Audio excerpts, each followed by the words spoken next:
All right, welcome back, everybody. Right now, today, we have Elena Davies. Welcome to the pod. Thank you for having me. I'm so excited to be here. I am so excited you're here. I am the biggest fan, especially because of Big Brother. We both love Big Brother. Oh my gosh, okay, good. And you liked me, I guess, because I'm here. Yes. Or I was like the one that responded to the email. Fair.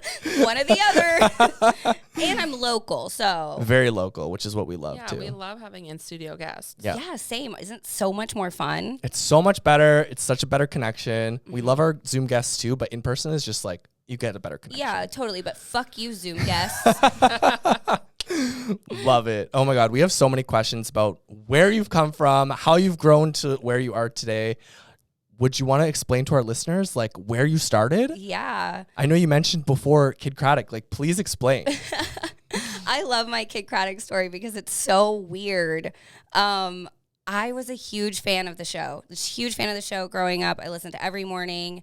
When I went off to college, I was in West Texas, and I was driving around one day, like the first couple days I was there, scrolling the stations, and I hear Kid's voice.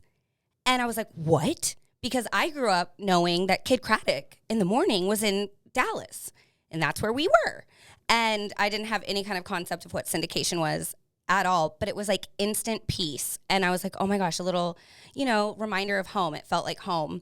And then it kind of got me through that, college. And I went to a K through 12 Christian school. Oh, damn. I had never been around that many people at one time in my life. I had lived in a comfort zone. Like, people were like, oh, Elena has this huge personality. And then I left the bubble, and I was like, do I?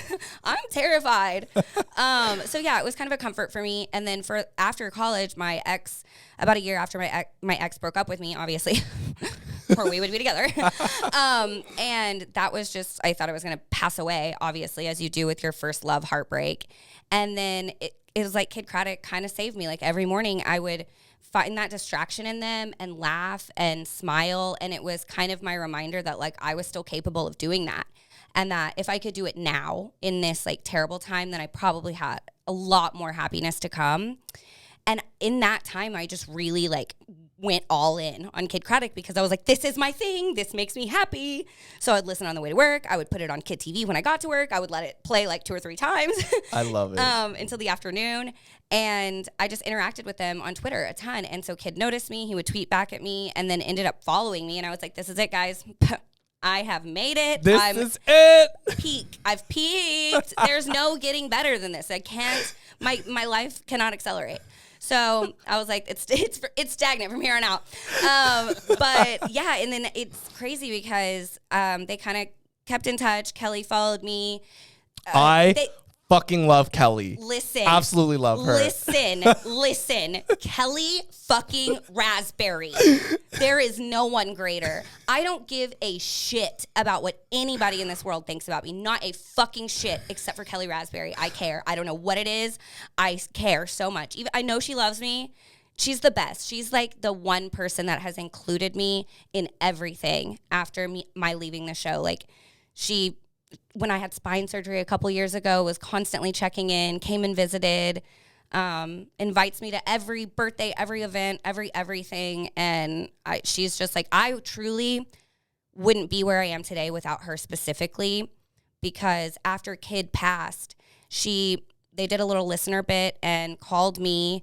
I was a huge fan. And then she just always stayed in touch with me and kind of gave me my start on the show. And I had to put myself in a lot of really uncomfortable situations, but I wanted it so bad. And so I just kept doing it, and I was persistent, and all my friends thought I was crazy. They're like, you're never going to get actually hired on this radio show. And I was like, watch me. Watch me, bitch. And you tell me I can't do something, I will do it. Fuck yes. So I got hired. I worked there for a couple of years. It was truly a dream come true, truly a dream come true. And then, yeah, a lot has happened since then, but that was definitely my first taste of entertainment. And I always had hoped, after Kid had done that for me, and now that I had an opportunity to have a platform or an audience, I really want to make people laugh, and especially on a harder day or during a harder time. I want to be a reason that they smile and they can remember that happiness is possible, you know? Fuck yeah. Fuck yeah. Did you ever do love letters? Love letters to Kelly. Yeah, of course. And then my like little bit that I became known for was like Tinder Tuesday. So oh shit! What the fuck is that? It was Tinder Tuesday, and then Wednesday was love letters to Kelly. People trusted her advice a lot more. I'll say that. I will say that. But yeah, and I was, when I wasn't on air, I was the phone screener. So sometimes if people called in a question or something, love letters, then I would get to pick the best one, you know? Okay. I want your job. Tell us one of the crazier calls that you've received or anything that stands out. Oh man, that was a long time ago. I'm sure there were one call that does always stand out to me is Patrick Mahomes' mom called in to like, I guess maybe it was like a contest to win money or something. I think it was a contest. And she tells me her name and the last name is Mahomes. And so I'm like, okay, this is back when he was still in college. He was still playing at Tech. And I'm a Tech fan. So I know exactly who Mahomes is. And I'm like, is there any way, like, maybe she's related to him? Like, I mean, that's like, it's a last name. So, like, other people for sure have it. But I, like, looked her up just within seconds. And I'm like, Facebook, yep, that is Patrick Mahomes' mom. So then I like, put her through. I like type up on the keyboard thing where they can see it. I'm like, this is Patrick Mahomes' mom. Pick up this one. And so they put her on. They obviously, JC was like, now I have to ask, your name's Mahomes. And it was her. And they, I don't know anything that happened the rest of the call, but I know she showed up at, was it Kelly's birthday? I think it was Kelly Raspberry's birthday that year at Big Al's Bar. They invited her, and I think she dated Al for a little bit. Are you serious? Yeah, I'm like pretty sure. I don't know if like I'm like spilling any tea or anything. I also don't think it matters a ton because that was like 6 years ago, and I believe he's married to someone else now. But yeah, I'm pretty sure they like dated for a little bit. That's wild. That's the only thing that stands out. But there had to have been some crazy things. Oh my God. So we just moved here like basically a year ago. So when I moved here, I absolutely fell in love with the radio show, which is how I know it. Oh wait, you're a new listener? Yeah. What? Yeah, as of a year. Oh my God. Which is why I was so shocked that you worked there because I was like, I fucking love that radio station. Wait, did you know that before I came or did I just tell you that? I knew it before. Oh, okay. Yeah, but I didn't know that you had some prep. I did some prep, but I didn't know you were on Tinder Tuesdays or whatever the fuck that was. So that's interesting. That was kind of like my go-to bit. That was the thing I did every single week that people like knew me for. But I would go and do a bunch of other random things, some celebrity interviews. It was so cool. It was honestly truly a dream come true. Like, I wish you have been a long-time listener. Like, I've been listening since I was a child. Kelly Raspberry is truly an icon, like an icon. Would you consider her a mentor? Oh, yeah, like big time. She was the one who was always kind of guide me and help me more on air, make me feel comfortable, give me advice when I was recording commercials. And yeah, she's always, I think that's why I care so much about what she thinks is because I feel like she was my first step into all of this. And like, I like want to make her proud for giving me the opportunity. And I know my content is a lot out of her wheelhouse now, you know? So I'm like getting shaky. I'm like, sometimes I'm like, Kelly, I hope you still like just love me forever, please. I get nervous. It's so crazy. And I'm like, don't give a fuck kind of girly, like big time. And I'm like, Kelly. You had to be a lot more reserved on the radio because they get fucking nailed for everything. Yeah, that's why it was not a very good fit for me. And this was Elena 7 years ago, and she's evolved a lot. So that it was, yeah, I was a little outside their box. They're a little more family friendly than I am.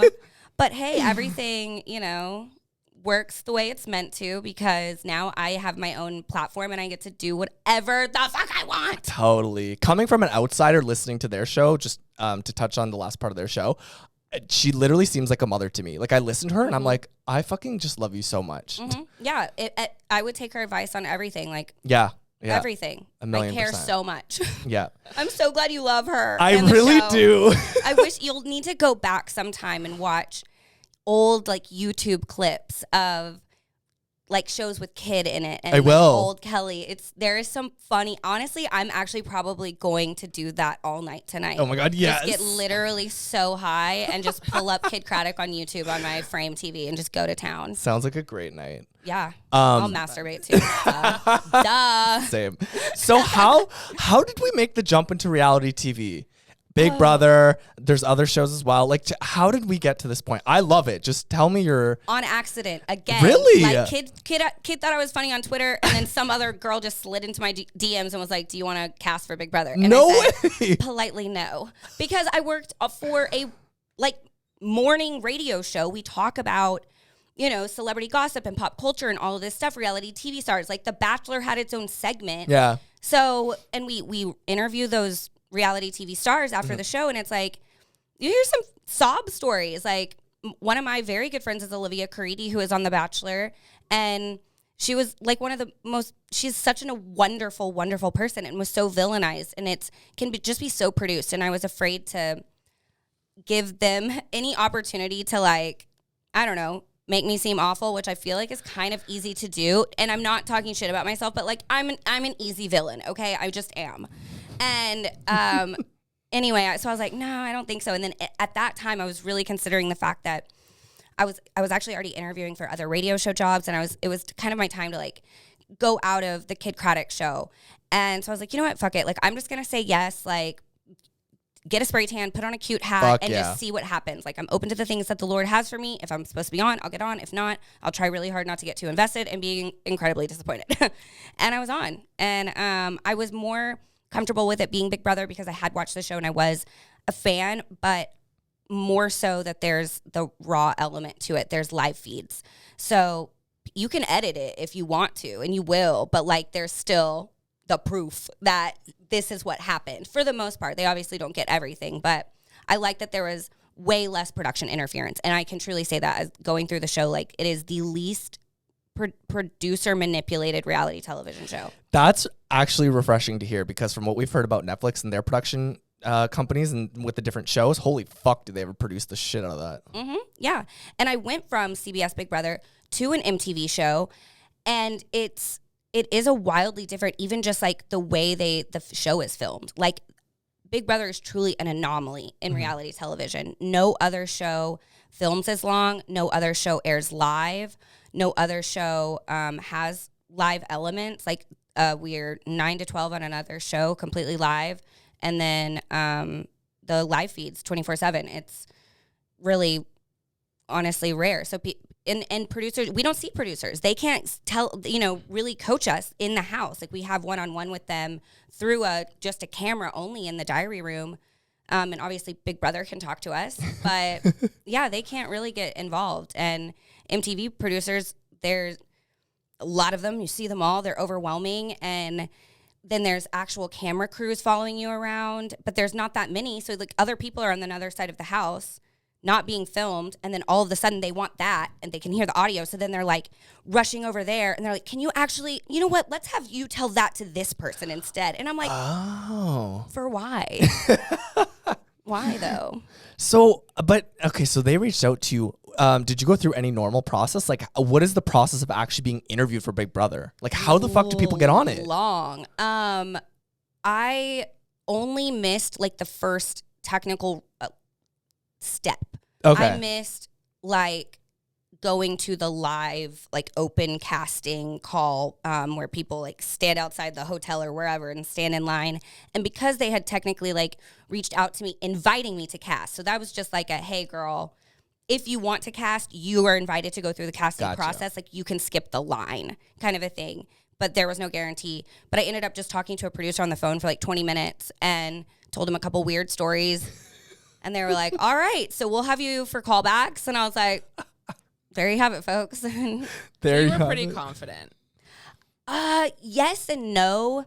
You have to consider, like, Big Brother is a really big show. Mm-hmm. And so I knew there were a lot of people casting. And they're really, honestly, like, have a lot of variety and a lot of minorities and a lot of like, there's one blonde girl from Texas there's one blonde girl with big boobs, you know, with a weird personality, or like they have their typecast. They try to like represent each like part of America and everything. So it's like I'm up against, like, I have one shot at this rather than if I was on The Bachelor and like skinny and young and beautiful and like there's so many people casting for that one role and there's so many spots that one role.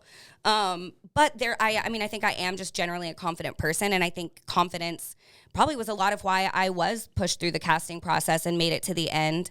And there was this like weird piece about it.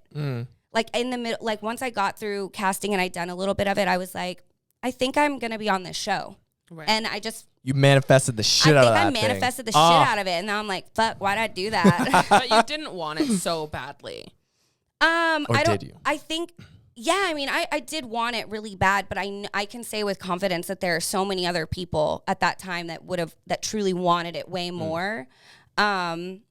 But sorry, y'all just aren't as funny as me. I don't know what to tell you, okay?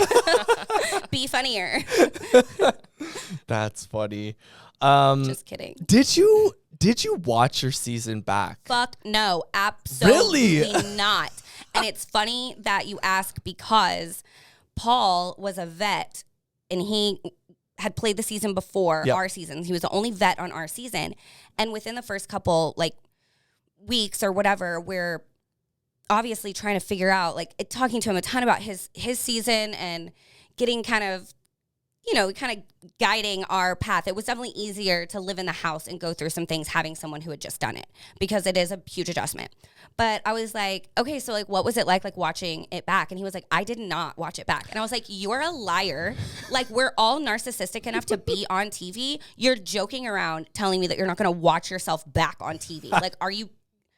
No, absolutely not. I totally did not believe him.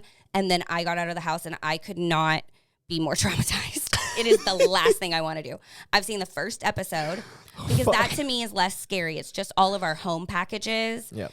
And I really wanted to know how they did describe me and then what my castmates were like too. And if my like cheese thing made it into the first episode, like there was some things, but then after that, no. And I've seen clips of like the last episode. That's it. I seen a ton of live feed clips. I'm great with a live feed clip. The actual produced show gives me like the runs. Did you feel like there was added pressure knowing that there's a live feed 24/7? Like, was that, I always think if I was in the house, would that be constantly in the back of my mind? Yeah. Or like after some time, do you just completely forget that it's happening? Mostly you forget. I mean, you know that you're being filmed, you know you're playing this game, but it's sort of like the game becomes priority and you're just so laser focused. And then also at the same time, like, if you really think about how long 3 months is, living in one kind of small house, all day, every day, you don't get to leave. You're outside only 2 days out of the week. 2 days? Yeah. They make it look like on air that we go in and out, yeah. in and out, and in and out, and we're talking game at the pool and this, that, and whatever. No, they like cut that in. Because they build the comps, we play the comp, they take the comp down, then they build the veto comp. So it's all done in the backyard. Wow. So they're doing that, and it's completely shut off. We can't even see the sun. That's outside. fucked. And then they'll give us 2 days before they have to start working on it again. So yeah, it becomes your actual home. Like, you don't leave there, and you are living there, and I mean, my titty's on the internet, unfortunately. You know what I mean? Because something pops out, you stand up, like, you live there. That's your house. You want to hear me fart? Google it, you know? Like, we live there. So what is slop? Gross. Yeah, but is it fucking like oatmeal? No, that's the thing, is it is not actually, it is slop. It is not, it's not something else. I couldn't tell, and I know it's made with like soy powder, but they have to make a different kind because I know Jessica was allergic to soy. Yeah. And then it almost reminds me of grits more than it does oatmeal. And this is the first time I've actually said that out loud ever to anyone, because I really love grits. And I was like so afraid that if I ever acknowledged it like outside of my mind, that it would be like, that it would like ruin grits for me. But Yeah, but less like of a togetherness and more like cartilagey, like ball things that you can't actually chew. But they're like so small, so like it's really weird and gross. And yeah, and then you can only eat that. A couple of condiments that you could maybe try to make something with. Like what could you put on it that could make it better? Like we would like try to fry it. So we would like get all the moisture out of it, like boil it up and then like get all the moisture out of it and then like put it into like patties almost. Okay. And then like put it on like the oven with like oil and try to like make like slop patties and then like dip them in like barbecue sauce or something. This is so gross. It's so gross. But like, yeah, we would try to get really creative and like make different things. And then we would try to make different sauces so that there was other tastes. But you could only have slop, olives, milk, and a protein powder. Like just a plain vanilla protein powder. And that's the only thing you could eat. So specific. Such a weird thing. Could we have pickles too? I don't think so. I think just olives. And this is totally random, but I'm just so curious about that, you know, when you're not on slop, the regular food in the house. Also drama. Okay. We only get restocked on Thursdays. Oh. So like if you run out of something, like too fucking bad. And the only thing that you can ask for before you get restocked is milk, olives, and protein powder. Because if we run out, then the slop people die. So right.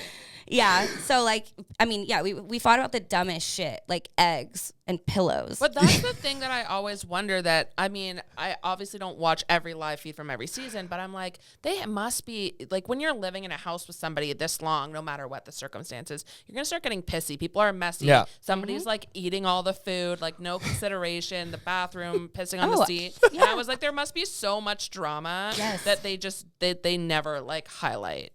Oh my God. Honestly, in our season was one of the more dramatic, like fights all the time. We fought all the time. And there are so many like big fights that didn't make the show. Ugh. And yeah, I mean, one of the biggest fights in the house was over a game of pool. A pool? Yes. With my ex, Mark, and Josh in the house. And they were betting whoever won the game or whoever lost the game had to like drink like some mixture of like pickle juice and hot sauce and like whatever. And so Josh scratched on the 8-ball but it went in. And so Mark was like, I won. And Josh was like, I won. They literally were fighting to the point of, I don't even remember what started it. Like, they were fighting. And then Mark went in. Josh was like, I'm not going to drink it. I won, blah, blah. Mark went into the house and got the pickle juice and all the condiments and all that shit and came out and just started throwing it on him and squirting it on him. Oh my God. And then they like actually started getting like they were like taking their clothes off and getting like physical. Shit. And then that's when Big Brother's like, separate sides of the house. And then another time, Mark had just won a veto competition where they had to wear tutus. Yeah. And he's standing in the living room and Josh gets his pots and pans. And this is how he would like torture all of us specifically and knock around and all the time. All the time. And he was like really doing it to Mark, just like going after Mark. And Mark got up and took the pans out of his hands and started like coming in like he was going to hit him in the head. The pans on the head between the pans. And it was close. The guy, Kevin, from our season's from Boston. And I'm like, he's from Boston, okay? And he like grabbed them, separated them. And I was like, that guy almost lost his life today. Fuck.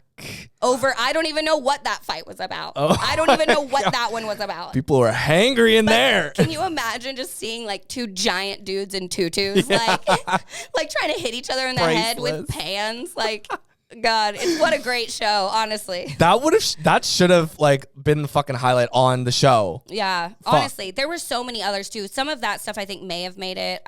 I honestly don't know because I didn't watch. But yeah. But you were there. I was there. I think I don't want to watch it again. That's the thing. I already lived it once. I don't need reminders. They haunt me anyway. Fair enough. So let's not fuck around. Let's not. Who was having sex? Like, could you have sex? Is that allowed? is Totally. this thing. Big Brother's watching.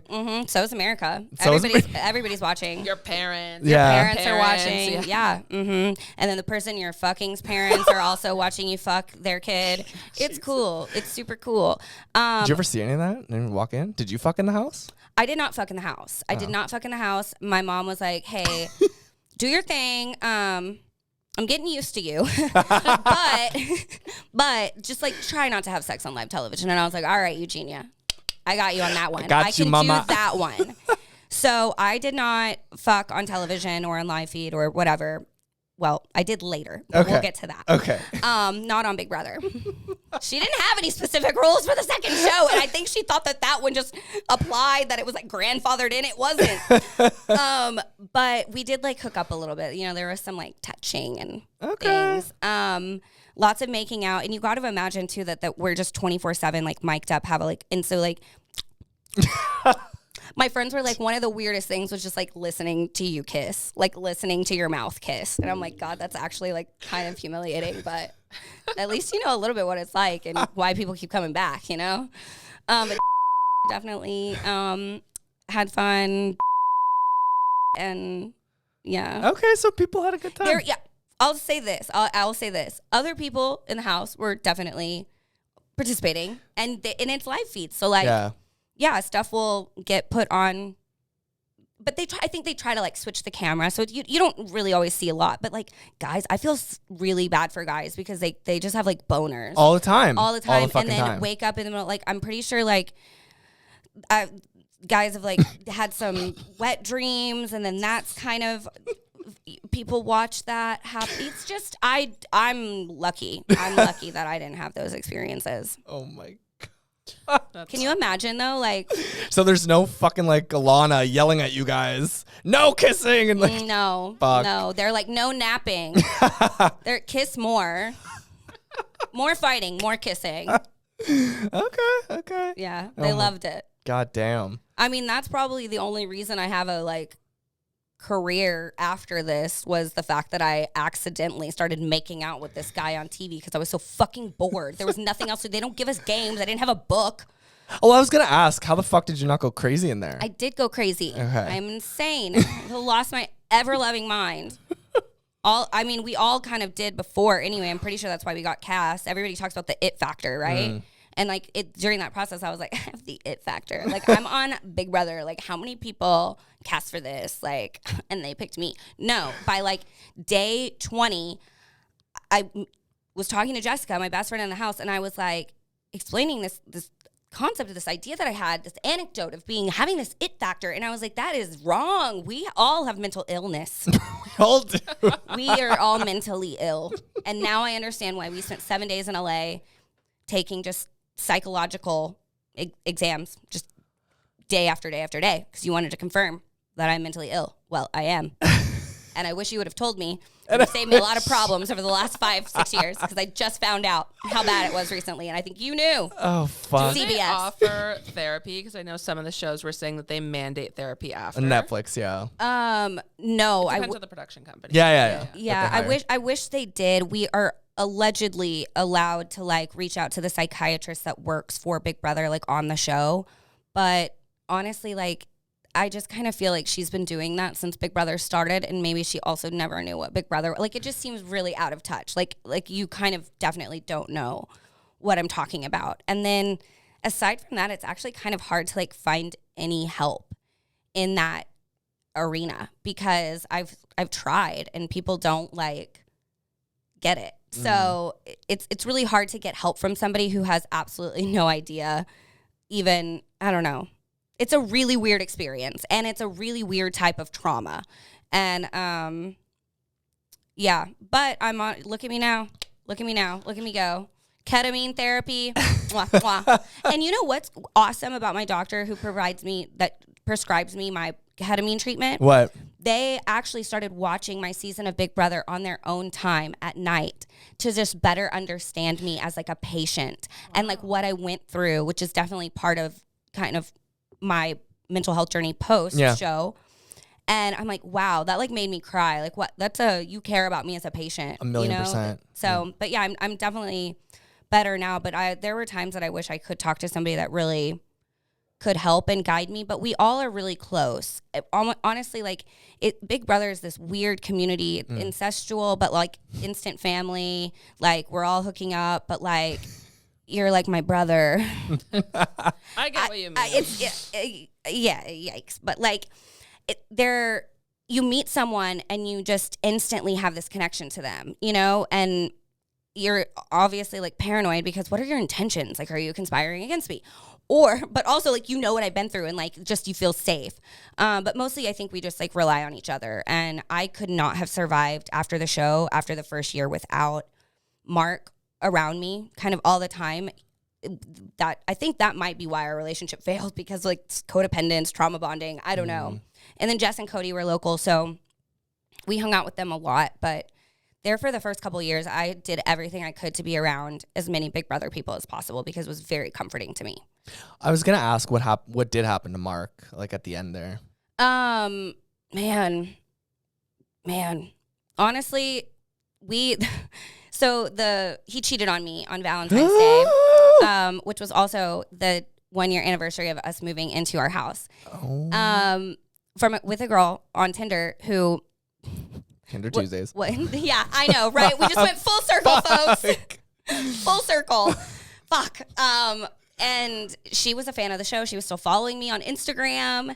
And anyway, that really was our actual real breakup. We used to break up all the time. I hated that. That was a him thing. And then we went on X on the Beach and filmed that with MTV. That was awful. It was terrible. We went into it with sort of an agreement of respect. And that's just also goes to show you like how much production or like how different another show can be filmed, because we obviously talked about it before. And he just kind of went against everything that we had agreed upon. And I had to, he kicked me out of the house, voted me out, was the first person out. I will say I made more money than him. Okay. And he filmed the whole thing. That's a plus? Yeah. Damn. Yeah. You know, and had you like, I don't know, not ditched me, I would have helped you negotiate, but that's not the situation we're in. So with the cheating, did you know the same day? Like, did this girl reach out to you since she was a fan? So I had to, great question. I had to drive. I was staying at my mom's house because him and I were fighting. We were like, you know, taking a separation, like we had been fighting.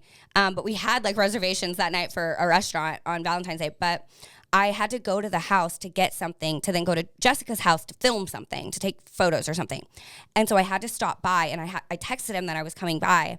And so obviously we talked a little bit, and like right when we started talking, he was like, I hooked up with someone last night. And I was like, cool. Cool. So I like put my socks on and put my shoes on, grabbed 3 board games for some reason, and like something else super weird, like a candle. Like, I don't know. I grabbed the weirdest shit. I was so like I don't know. And then called Jessica just sobbing, and she's so pregnant. And she's like, don't drive it. I'm like, I have to get away from this house. And so I like pulled into a Walgreens parking lot and just waited for her to come pick me up. And I was just in the car just like sobbing. And apparently the guy that had like pulled in next to me or parked next to me like saw me and like was very concerned and like just stayed there like waiting because I was clearly unwell, I guess. And so like Jessica pulled up and like he was like, are you okay? And I was like, oh, cool, I've had an audience. I tried so hard not to cry on Big Brother, and then here I am just sobbing for an audience of 1, unpaid. But yeah, that started a really just tumultuous back and forth, terrible year, truly. And then whenever he started his OnlyFans in May of 2020, I blocked his number, which I had done 1 million times. So what does that say? Right. Nothing, really. But I'd never unblocked it.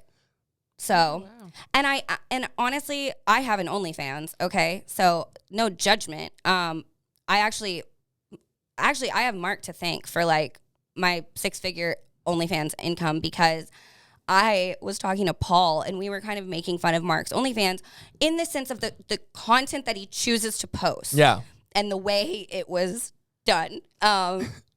Like a party hat on your dick. Oh my God. And see, whatnot. That sounds fun. I would do that. Okay, definitely do that.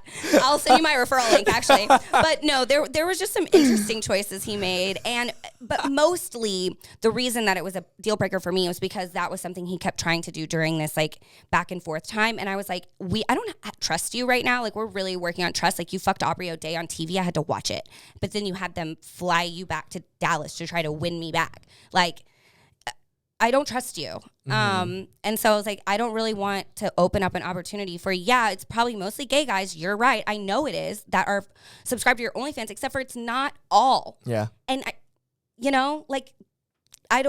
already have an Instagram right now. Like I already don't trust you with your Instagram. Yeah.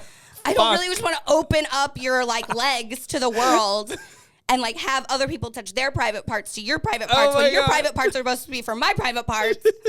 So it was like a whole thing. And I was like, wow, he didn't even tell me. There was no conversation. So I was like, just at that point, just no.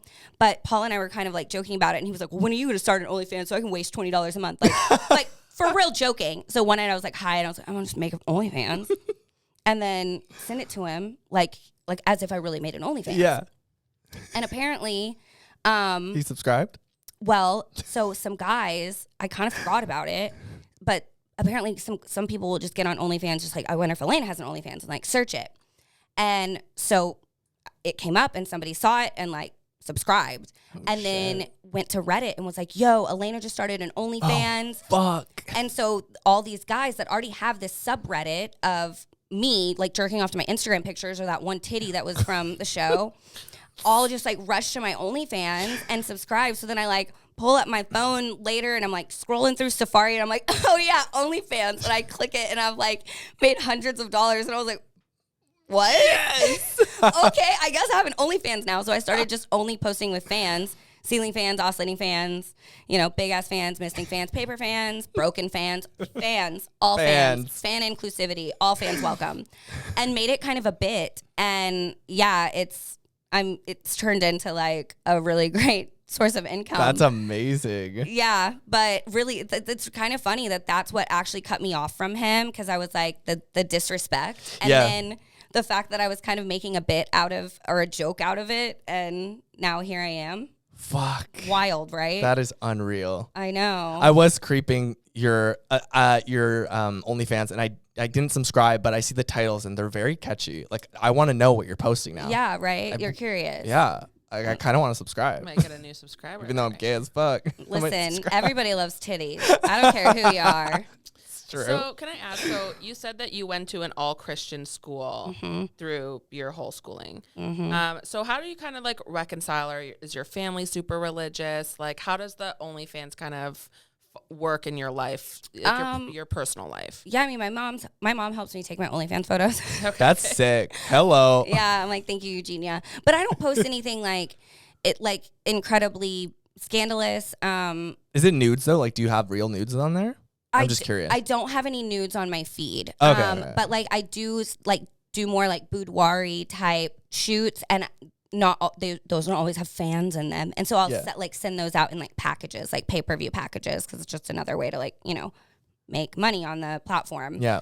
But yeah, no, I don't like really shake them around and have my mom film like me finger banging myself or anything. But yeah, she'll take some butt pictures, some feet pictures, help a girl out. And then otherwise, like, I'm not really that close to my family / don't give a fuck what they think about me at all. But like, love you, but I just like don't care. Yeah. But I still like have a relationship with God, or like a foundation in that. I just don't really like to subscribe to the whole like religion, church thing. I feel like the whole point of Jesus was love. Right. And they've got that shit twisted now, where they just like hate and like judge people, and I'm not for that. So I just kind of ride with my own thing. And I think like my mom and stepdad went to church on Easter, because they got a later tea time. That just happened to work out.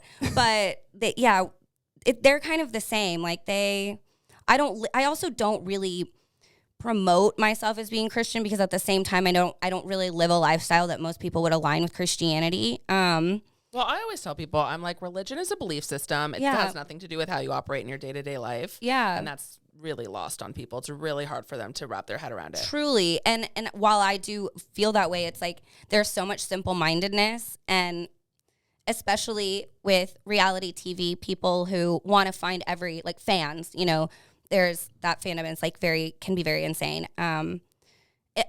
Just criticize you in every direction. And so it's like, I don't want people to be like, oh, she's this like doing all this shit, but also this like Christian whatever, to just confuse other people who maybe don't have any security or in a relationship or a belief system or whatever.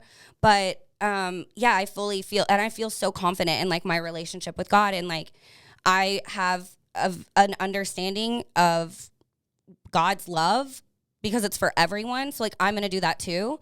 But it definitely was I've had to unlearn a lot of things, because I mean, I grew up with purity culture, and them just trying to force me to be a certain type of thing that I never was going to be.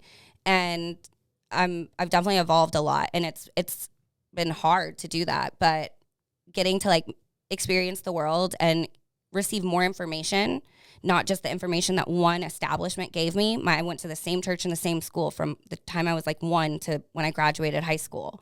So it was like cool to get to experience so many other things and then make informed decision for myself, and still have an OnlyFans.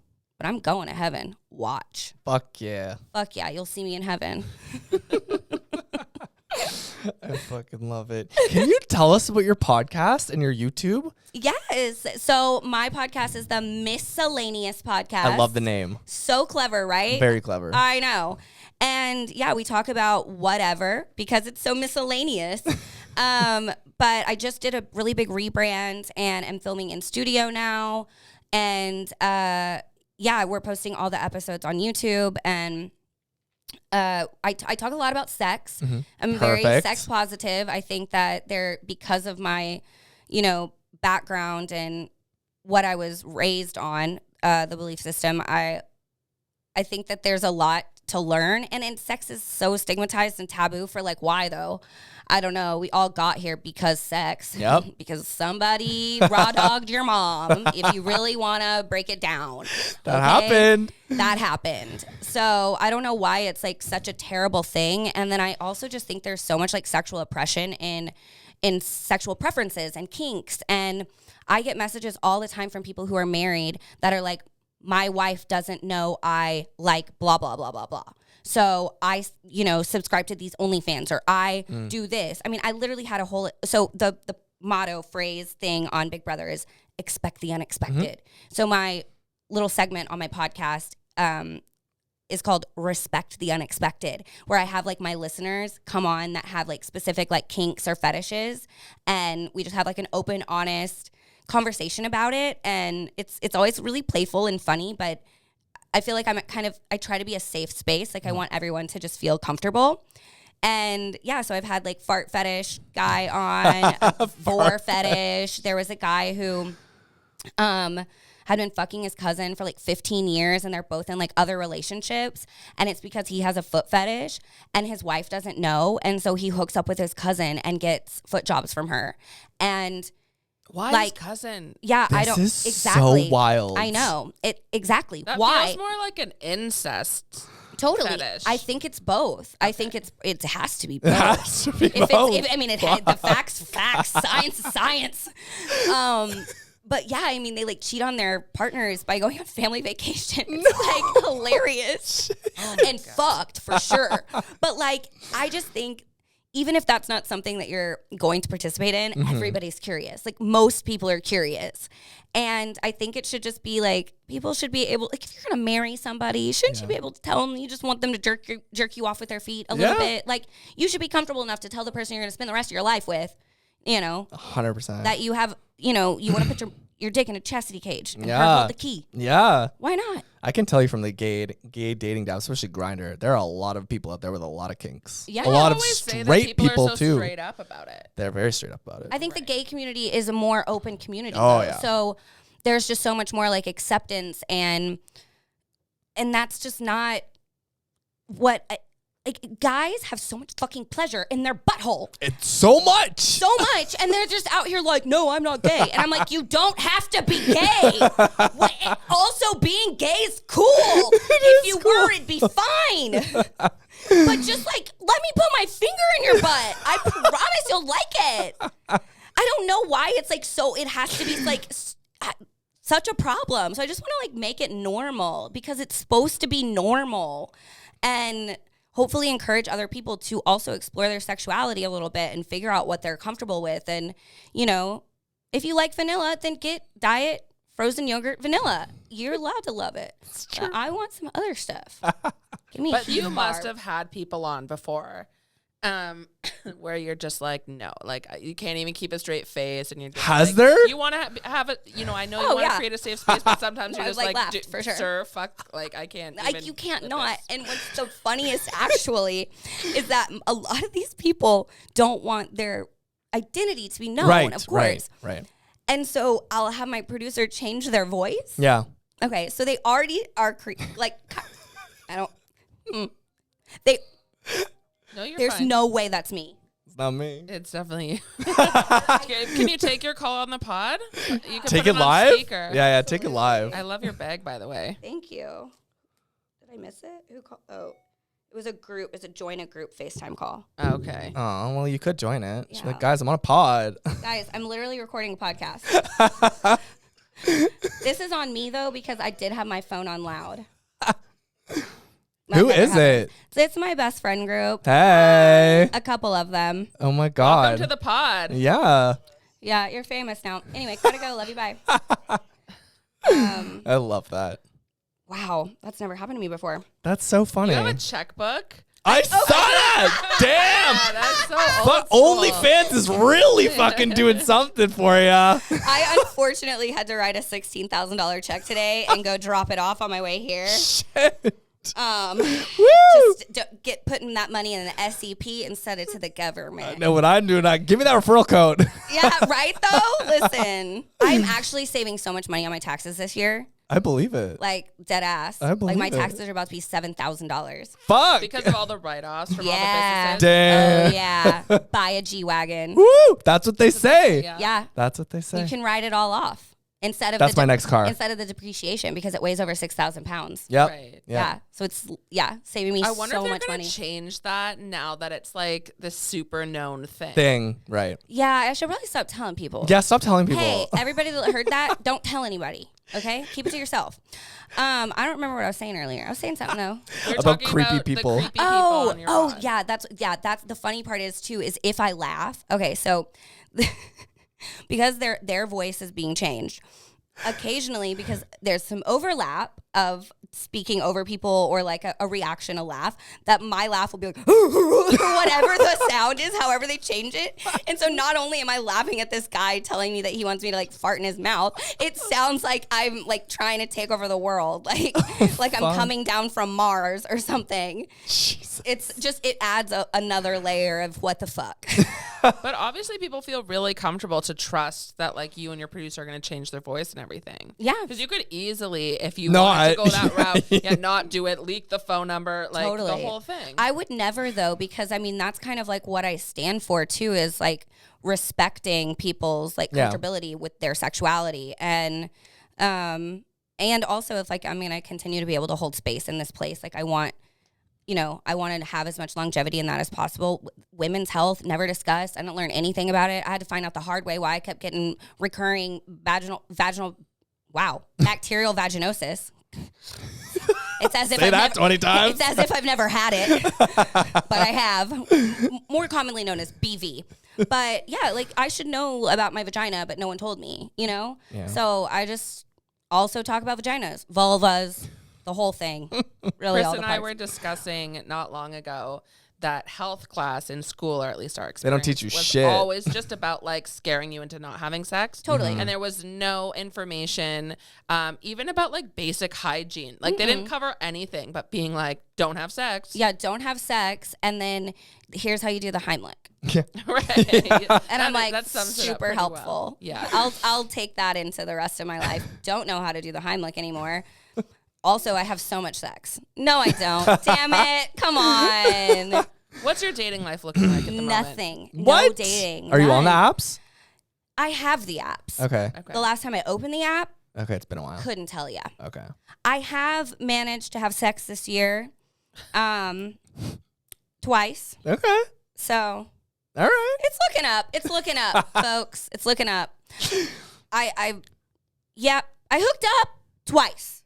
Had sex twice. I know That's where- not terrible. That's not terrible. Are you looking for a relationship though? Like maybe not the second, but like very open to it? I'm open to the things that the Lord has for me. I'm not looking for a relationship. I'm not interested in one right now. I don't want to date. It's so much effort. I'm really, really particular about my free time. You're welcome for being here, by the way. Thank you so much. Thank you. We love you. It just sounds terrible. And I'm just really like laser focused on my brand and building it. I just launched merch. Featured saw. here if you watch, if you're watching, I have a cute hat on. QR code too. Yes, so cute. I want it. And well, I know a girl. But yeah, so I'm just really focused on like building my brand more and reaching more of an audience. And yeah, I want to make people laugh. I want to make people feel like comfortable and confident. I want people to love themselves. And if I have the opportunity to do that and like make a living off of it, I mean, my life does not get better than that. That is the coolest fucking thing in the world. If we took money out of the question, what avenue out of all the things that you kind of touch on would you want to pursue the most? You mean like topics or like No, like if it was like you doing the podcast or Podcast. you doing the OnlyFans, like if you had to do one for the longevity, taking the financial, like if it was all just an even playing field, which one are you most passionate about? Definitely it would be somewhere between podcast and Instagram. I would love to like lean into the podcast and YouTube. I just don't have as big of a following there as I do on Instagram, but I'm confident that like as I'm growing and building now that I can build that audience. And if I could do that, I would, well, you said no money, right? Why am I always thinking about money? Damn, you're like, don't think about money. And I'm like, gotcha. Okay, so if money was on the line, then damn, girl. I mean, your head's in the right place. Yeah, well, here's the thing. I think actually what I was thinking of was where my reach was more. Right. So like, where is my message going to be out more? I would like to go the podcast route. I think I do better in that format, that medium, that. You have a sexy podcast voice, just saying. Thank you. I've got a face for a podcast too. Yeah. That's actually funnier before podcasts were filmed. Pretend I said that on the radio 10 years ago, on FM radio. Pretend I said I have a face for radio. Okay, is that okay, bad? now laugh. But yeah, I want to go the YouTube podcast route more. I think it's like more for me. But no, I'm focused on that, guys. So stop sliding in my DMs, okay? I'm not going to date you. I'm trying to build a brand. Well, what about Netflix? We'll shove you on Love is Blind or something. Honestly, I maybe would for the plot. Like, just to do it to see, like, what happens in my life. Like, what's the worst that can happen? I get a divorce. Right. Okay. Everybody else is doing it. Whatever. I'd be, like, part of the majority of America. So, sure. Why not? Yeah. But do you see marriage and kids in the cards for you? Like, is that something you want down the line? I see marriage for me. I don't know if I see kids. I don't think I don't see kids. I think what it is I'm trying to figure out, and I get to do that. And prior, I was so convinced that society and my church and you had to live your life this certain timeline and do these certain things, and my life was lining up to do that. Christian school, college, like longtime boyfriend was gonna get engaged, married, kids, but like he dumped me, and then now I'm a washed up reality TV star. But I've realized that I don't actually have to do it. And so now I'm like, well, what do I want? And I've literally just realized that within the last like 3 years that I actually get to decide if I want to have kids or not. Yeah. I feel like I'm not good. I feel like I'm not very good at taking care of myself because my mental health has been so bad. So to me, I'm like, I couldn't be a mom because I couldn't mom. I wouldn't be able to mom. But I'm feeling better, and hope is always like a really powerful thing. Totally. And if you have a partner and somebody that you love, I think that changes things. Like, for example, Jenna from the kid. Oh, you don't know Jenna? Nope. Wow. Never mind. Nope. Wish I did. Yeah. Well, Wish I tell moved here us, give sooner. us she changed completely? Oh, yeah. She was anti, like, never going to have kids, never going to have kids, never going to have kids. Finally found, like, her husband and has a kid. Wow. And like I saw her on TikTok. Wow, guys. What did I say? Vaginosa bacteria with your TikTok. Talks for a living. This girl talks for a living. It's been a long week. God, it really has. This has actually been the busiest, most productive week of my life, maybe. Oh, amazing. And I'm glad I'm here. But We need drinks. God, so bad. Yeah. TikTok, saw on TikTok, not TikTok, that she was like, oh, should I have another kid? So I'm like, yeah, that actually was like my like, wait a second. Maybe I will want to have kids. I kind of just don't know. Yeah. But I do hope somebody locks me down. I think I'm worth it. Oh, 1,000,000%. Yeah, totally. So I'm hot, but Very. like not right now, but like keep me in mind for later. So I just wanted to ask, what would be something that you want people to know about you that maybe they don't know? That's a really hard question for me because I am maybe too Such an open book. Yeah, very, very open book. I'm getting tested for autism. Oh, yeah? I haven't talked about that publicly yet. I've kind of already been through a lot of diagnoses and had some different diagnoses, but I'm about to do this really intense like psychological exam that will like pinpoint everything. But it's, it would be like ADHD, and I've been learning a lot about it and ADHD the last couple of years. And it's really, really, really misunderstood. And mental health is such a big part of my platform. And as well as sex. And it's kind of funny because I didn't really know about any of it myself. So it's like people come to me as like this expert and I'm like, hang on, let me Google that. Like it just was part of my journey. So I shared it. And so now that's kind of obviously a lot of conversation, but that's something I haven't spoken about like openly yet, I guess, because I kind of just I think I just want the final answer. Like I want to go through as much of this as I can. And this is kind of like the final step of as far of testing that you can go for just mental health generally. Because it's really confusing to like not know who you are in some ways. And it's not an exact science. And so that makes it even harder. There's not medicine really, not for autism and hardly for ADHD, and everything else is a gamble with, depression and anxiety. And I've tried everything. And I feel like every doctor has diagnosed me with everything. I've been diagnosed with OCD, anxiety, depression, bipolar 2, ADHD, autism. And I'm like, what thing is right? I was just going to say, do you believe that you have every single one of those? I believe that I have ADHD. And I think that causes me to cope with some obsessive compulsive things, a couple of things that I would do just to manage better. Because you get really easily distracted or like there's constantly just thoughts going. And so if I do something in a routine, then it's like almost like muscle memory, and I don't like mess up and fuck it up. And that some of those things, it's just anxiety and depression and low times and high times are all also indicators of autism and ADHD or the crossover. And so I think I've just been misdiagnosed and mistreated in both ways, if you want to take the context in either direction of mistreated, for a long time. And it's now that I'm doing ketamine therapy and there's other treatments like TMS that will actually help with ADHD symptoms. But yeah, I think that causes anxiety, which can cause overwhelm, which can cause depression, which, can cause you to not be able to get out of a really low moment. And so it snowballs into everything. There's so much crossover. And the more research I do, the more like shocking it is to me. Not crying, just lost my voice, guys. Need a tic tac. How shocking it is to me, like how little we know and how little doctors know. I know. How little doctors know, like psychiatrists know. It's actually shocking to me. And I spend a lot of time researching this.